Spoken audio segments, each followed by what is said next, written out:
మక్కల్ నిధి మయం party అధినేత నటుడు కమల్ హాసన్ శుక్రవారం రాజ్యసభ ఎంపీగా ప్రమాణ స్వీకారం చేశారు. తమిళ్లో ప్రమాణ స్వీకారం చేసిన ఆయన అంతకు ముందు పార్లమెంట్ వెలుపల విలేకరులతో మాట్లాడారు. ఎంపీగా ప్రమాణం చేయనున్నందుకు తాను ఎంతో గర్వపడుతున్నానన్నారు. 2018లో ఎన్ఎంఎం పార్టీ స్థాపించిన కమల్ హాసన్ అప్పటి ఎన్నికల్లో ప్రభావం చూపలేకపోయారు.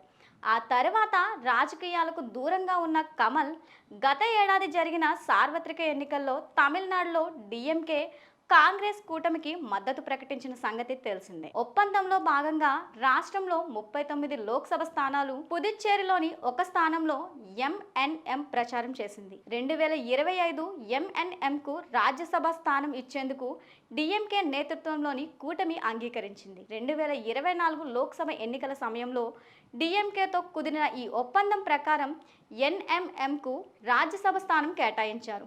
దీంతో కమల్ హాసన్ రాజ్యసభకు వెళ్లనున్నారనే విషయాన్ని డిఎంకే, ఎంఎన్ఎం ఇటీవల ఖరారు చేశాయి. ఆ తర్వాత ఆయన ఎన్నిక ఏకగ్రీవమైన విషయం తెలిసిందే.